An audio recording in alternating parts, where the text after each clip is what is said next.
पहले एएनआई ने मोहक को कॉपीराइट की स्ट्राइक्स दी, उसके बाद चैनल डिलीट करने की धमकी, फिर स्ट्राइक्स हटाने के बदले लाखों रुपयों की डिमांड करी।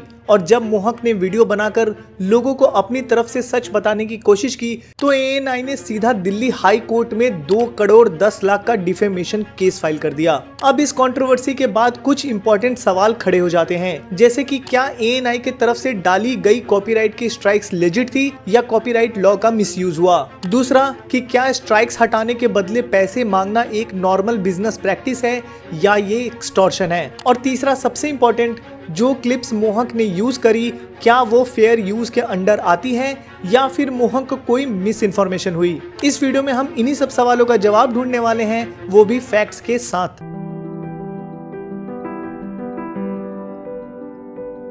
तो चलिए सबसे पहले समझते हैं कि कॉपीराइट को लेकर कानून क्या कहता है। भारत में कॉपीराइट एक्ट 1957 के हिसाब से कंटेंट के ओनर को एक्सक्लूसिव राइट्स मिलते हैं, जिसके तहत कंटेंट ओनर ही डिसाइड कर सकता है कि उसका कंटेंट कौन और कहां पब्लिश कर सकता है।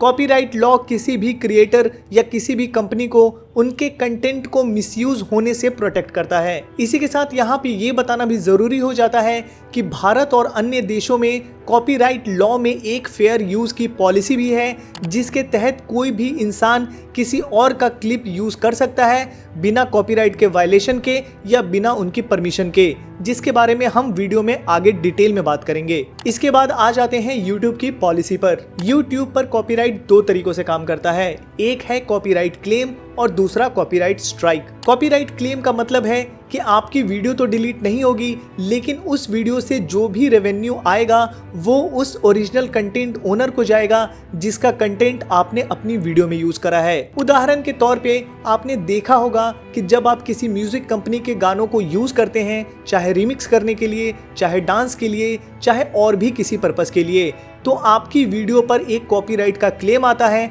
और आपकी पूरी अर्निंग या पार्शियल अर्निंग उस कंटेंट ओनर को चली जाती है। अब ऐसा नहीं है कि म्यूजिक कंपनीज कॉपीराइट की स्ट्राइक्स नहीं दे सकती हैं या आपकी वीडियो डिलीट नहीं करवा सकती हैं, लेकिन ये उनकी स्ट्रेटजी होती है कि जितने ज्यादा लोग उनका कंटेंट यूज करेंगे उतनी ही ज्यादा उनकी मार्केटिंग होगी। लेकिन एएनआई शायद ऐसा नहीं करती। उनकी प्रैक्टिस ये है कि अगर उनका कंटेंट उनकी परमिशन के बिना कोई भी यूज करता है तो वो उसको स्ट्राइक देते हैं और उस स्ट्राइक को हटाने के बदले उनका सब्सक्रिप्शन मॉडल लेने को कहते हैं। और ऐसी सिमिलर प्रैक्टिस बहुत सारी कंपनीज करती हैं। तो पहले सवाल का जवाब तो यही है कि एएनआई की तरफ से जो कॉपीराइट स्ट्राइक्स डाली गई वो कंप्लीटली लेजिट थी।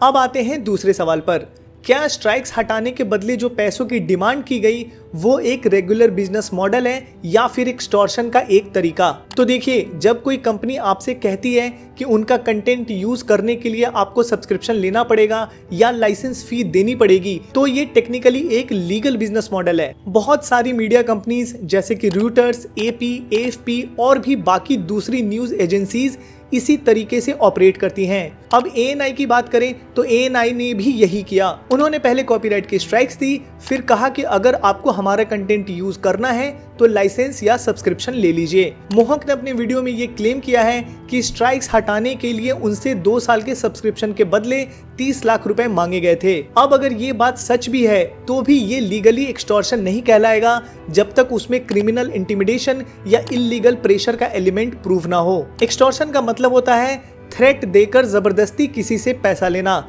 जैसा कि आईपीसी सेक्शन 383 में लिखा गया है। लेकिन अगर कोई ऑर्गेनाइजेशन आपसे लीगली पैसा मांग रही है अपने ही कंटेंट को यूज करने के बदले, तो वो कॉन्ट्रैक्चुअल नेगोशिएशन के अंडर आता है, ना कि क्रिमिनल एक्सटॉर्शन के। इसीलिए दूसरे सवाल का जवाब ये है कि जो डिमांड की गई थी वो एक रेगुलर लाइसेंसिंग या बिजनेस नेगोशिएशन थी, एक्सटॉर्शन नहीं।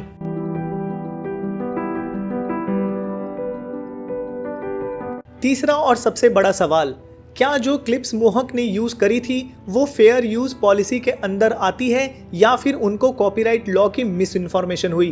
तो चलिए सबसे पहले समझते हैं कि फेयर यूज होता क्या है। फेयर यूज का मतलब होता है कि आप किसी और के कॉपीराइटेड कंटेंट को बिना उनकी परमिशन के यूज कर सकते हो, लेकिन सिर्फ कुछ स्पेसिफिक पर्पसेस के लिए, जैसे कि education, commentary, criticism, news reporting और रिसर्च पर्पसेस। लेकिन इसका मतलब ये नहीं होता कि कोई भी वीडियो में थोड़ा सा कंटेंट डाल दिया और ये कह दिया कि ये तो एजुकेशनल है तो फेयर यूज हो गया, या कुछ सेकंड्स की ही तो क्लिप यूज करी है तो फेयर यूज हो गया। फेयर यूज सिर्फ एक फैक्टर पे डिपेंड नहीं करता, बल्कि फेयर यूज के 4 मेन फैक्टर्स होते हैं जिनको कोर्ट्स कंसीडर करते हैं, और उन 4 फैक्टर्स में से पहला है purpose and character of the use. इसका मतलब है कि क्या आपने जो कंटेंट यूज करा उसको ट्रांसफॉर्म करा है या फिर जैसे का तैसा ही यूज कर लिया। दूसरा है nature of the copyrighted work, जिसमें कि न्यूज का कंटेंट और फैक्चुअल इंफॉर्मेशन फेयर यूज में आता है। तीसरा है अमाउंट एंड सब्सटेंशियलिटी, इसका मतलब होता है कि आपने कितना कंटेंट यूज करा है और क्या कंटेंट यूज करा है। और चौथा है इफेक्ट ऑन द मार्केट, जिसका मतलब होता है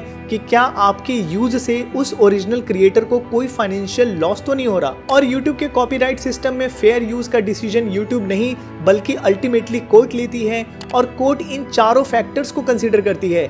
ANI ने अगर स्ट्राइक दिया तो वो यूट्यूब के टर्म्स के मुताबिक उनका राइट था।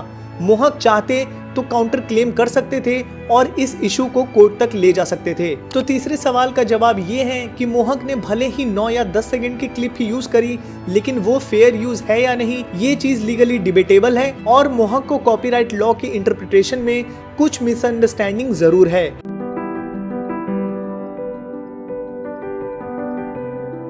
अब एक और इंटरेस्टिंग सवाल, अगर मोहक को लगा कि उनका एक्सटॉर्शन किया जा रहा है तो क्या उनका IB मिनिस्ट्री को ईमेल लिखना सही है? देखिए, अगर किसी को लगता है कि उसे ब्लैकमेल किया जा रहा है या उसको एक्सटॉर्शन के लिए प्रेशराइज किया जा रहा है, तो उसका पहला लीगल स्टेप होना चाहिए पुलिस कंप्लेंट या FIR फाइल करना, ना कि मिनिस्ट्री को ईमेल लिखना। IB मिनिस्ट्री या किसी भी और मिनिस्ट्री का काम होता है पॉलिसी लेवल इंटरवेंशन।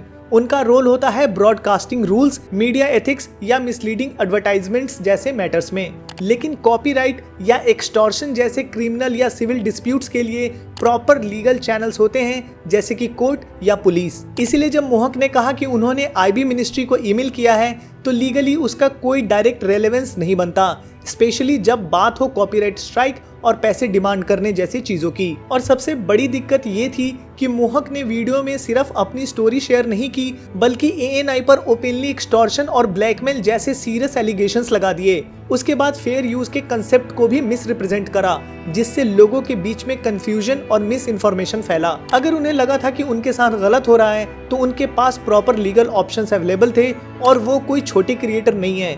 मोहक एक एस्टैब्लिश्ड और पॉपुलर कंटेंट क्रिएटर हैं जिनके पास लीगल रिसोर्सेज हैं और प्लेटफॉर्म भी है। ऐसे में उनसे ये एक्सपेक्टेशन थी कि वो डायरेक्ट लीगल रूट लेते, ना कि पब्लिक वीडियो के जरिए किसी एजेंसी को ब्लेम करके लोगों के इमोशंस पर खेलते। पब्लिक सपोर्ट लेना गलत नहीं है, लेकिन किसी भी केस में फैक्ट्स को एक्यूरेटली रखना और लीगल प्रोसेस को फॉलो करना ज्यादा रिस्पॉन्सिबल अप्रोच होता है।